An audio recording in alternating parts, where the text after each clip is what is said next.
Cheating on the narcissist. I know. Who would do such a thing to us? But it does happen. How do we react to this, in case it was something that you were considering doing?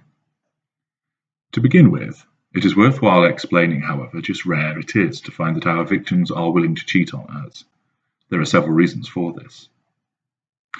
During the seduction period, there is absolutely no reason to do so. This is an exciting period, wonderful, love at its finest, apparently, and because of this golden period, cheating on this amazing person who has come into your life would be like cutting off your right arm. Pointless. The empathic traits of honesty and decency mean that cheating is anathema to the victim. The empathic traits of being a love devotee and someone who believes in fixing and healing means that the victim would rather address the problems, in the mistaken belief that they can be cured, with the narcissist than go elsewhere. The desire to return to the golden period means that the victim does not want to do anything whereby they will lose our kind. Instead, they want to cling on in the hope of matters improving. Many empathic individuals subscribe to the concept of two wrongs not making a right. Being a truth seeker, the empathic victim finds themselves unable to contemplate behaving in a deceitful manner through cheating. These factors all militate against the victim cheating on the narcissist. Nevertheless, if on the rare occasions it does happen, what is the reaction of each school of narcissist? As you should have anticipated, the revelation of your being unfaithful to us is a massive criticism. This tells us, in no uncertain terms, that you regard somebody as superior to us. You are our primary source. You belong to us. Yes, we, through our sense of entitlement and lack of accountability, will do as we please. But you cannot. We are hugely hypocritical, as we commit numerous acts of infidelity, but you must not.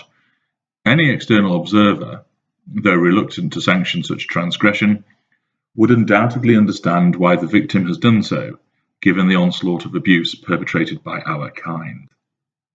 That is no excuse or reason in our eyes. A normal person would be upset, and would most likely have cause to wonder why the other person has behaved in such a manner. Leaving aside instances where a person is dealing with a narcissist who is unfaithful, ordinarily the cuckolded individual will wonder why this has happened. Is there something deficient in the relationship? Does something need to be addressed and resolved? Not us. You should be kneeling before us on a daily basis and giving thanks for being chosen by us to be our primary source. For you to be unfaithful and cheat on us creates a huge wound. We are made to feel worthless, inferior, and desperate. You have acted against us. You have operated beyond our control, and you have criticized us. All of the matters which are of prime concern to us, status, omnipotence, power, and control, have been eroded by your behavior. You are a traitor, a base and venal traitor who has been corrupted by some outside and interfering agent. You have thrown everything we have done back in our faces, as we, of course, conveniently forget everything that we have done to you, and we hate you. Such an act is one which ignites our fury, as we now desperately require fuel to heal the huge wound that you have caused. This is no minor abrasion. This is a savage and deep strike which threatens to topple us.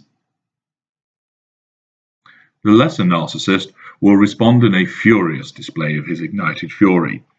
You will be physically attacked and beaten. You will be forced to identify who the other party is, and as the lesser of our kind drinks in the fuel from your tears and your terror, it will not be enough. He will seek out the other party and assault them as well. Property will be destroyed, windows put through, car tires slashed, rooms wrecked as the lesser spirals out of control. He becomes a frenzied whirlwind, which will kick out at anybody and everybody around him, but most of all, at you. Cheating on a lesser carries with it a considerable risk of serious physical injury, even death, as he loses control in an instant and cannot regain it. The extent of the wounding is so substantial that the fuel demand rockets. You can expect to be beaten unconscious, and for the lesser to wait until you have regained consciousness to assault you again. This brutality will be sustained and wide-ranging. It is only when fuel has been obtained from you and others that the lesser's inferno-like rage will abate. He will then depart and seek out an intimate partner tertiary source, such as a prostitute, or an intimate partner secondary source, an ongoing prospect, or even to go and find one, as he continues his punishment of you by having sex with somebody else.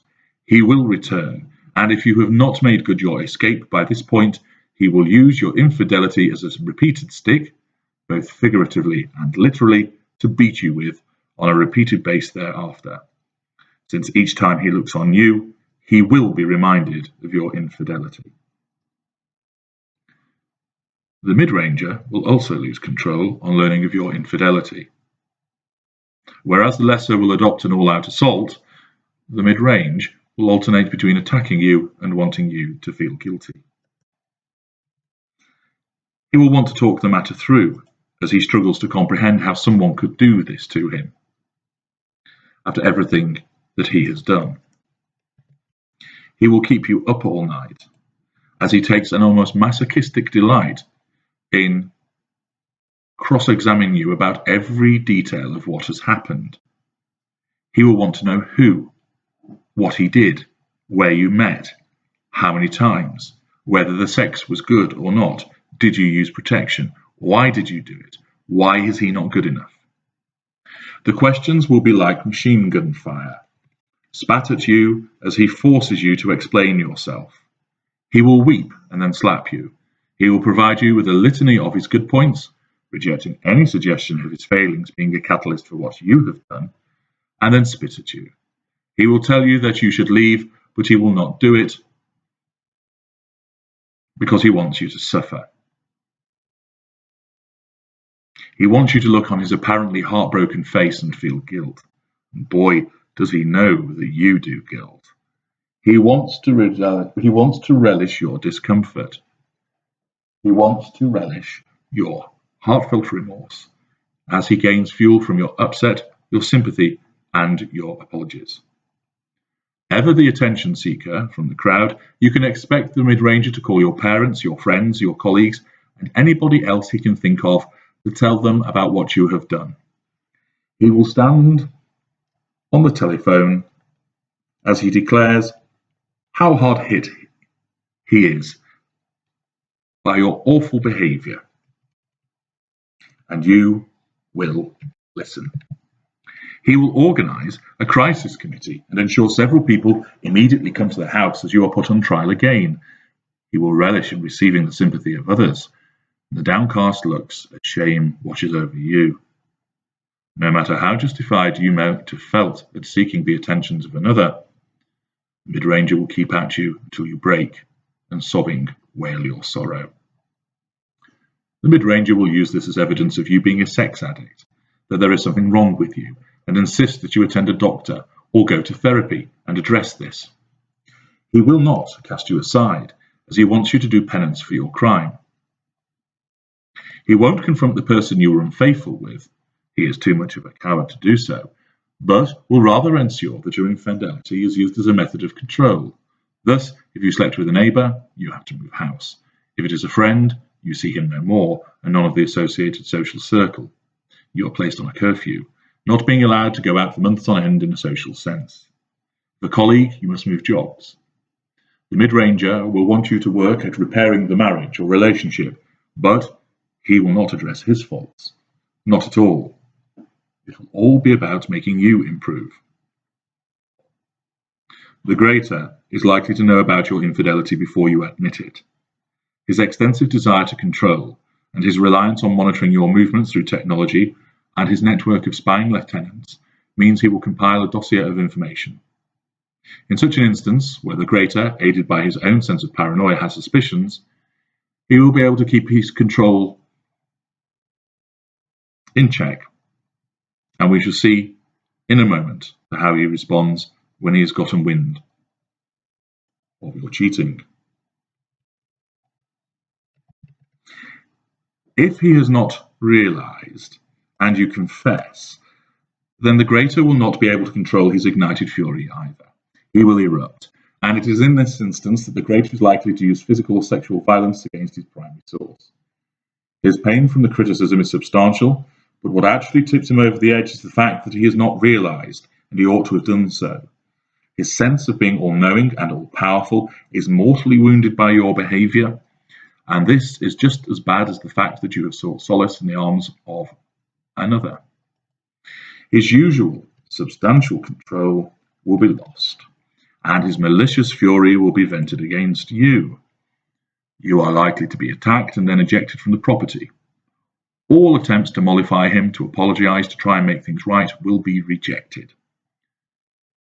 He will need a fierce burst of fuel from this one explosion, and once it has been received, he will assert his control again. From that point, he does not need fuel from you. Indeed, you are now persona non grata. He will discard you and turn to another, embedding the prospective primary source as quick as possible in a show of defiance. But it will not end there. You will be subjected to Malign Hoovers as he punishes you. He does not want you. You are soiled goods, tarnished. But he will not let you forget what you did, and thus you will be smeared and subjected to a vicious campaign of Malign Hoovers. If the greater has worked out what you are up to, his delight at gathering this information, and thus reinforcing his cunning, guile, and superiority, means that he can maintain control. Instead, he will plot and plan. He will be quietly smearing you behind the scenes. He will be scheming to unveil your infidelity and to shame you. It is likely that he will use your birthday, an anniversary, or an impromptu get-together with friends and family so that he can have a grand audience for your execution. He will strike when you least expect it. And the evidence that he has acquired, and he will go to considerable lengths to obtain it, will be unveiled on the big screen to all assembled. Thus, hidden video footage of you giving a blowjob to your paramour in the house you shared with the narcissist will be shown. A slideshow of the text you pinged back and forth will be compiled after your phone was breached. A recording of your conversations will be replayed and suitably edited to make it sound even worse to all of those who are gathered. As the tears of shame trickle down your face, the greater will revel in your downfall and the shocked and disgusted reactions of all around you. He will cement the facade and have you cast as the whore, the scarlet woman, and the ungrateful bitch. Try pinning the blame on the greater when your family and friends have witnessed 2 minutes of you being pounded by the neighbour on the marital bed. You have no chance. Following this shaming, you will be discarded.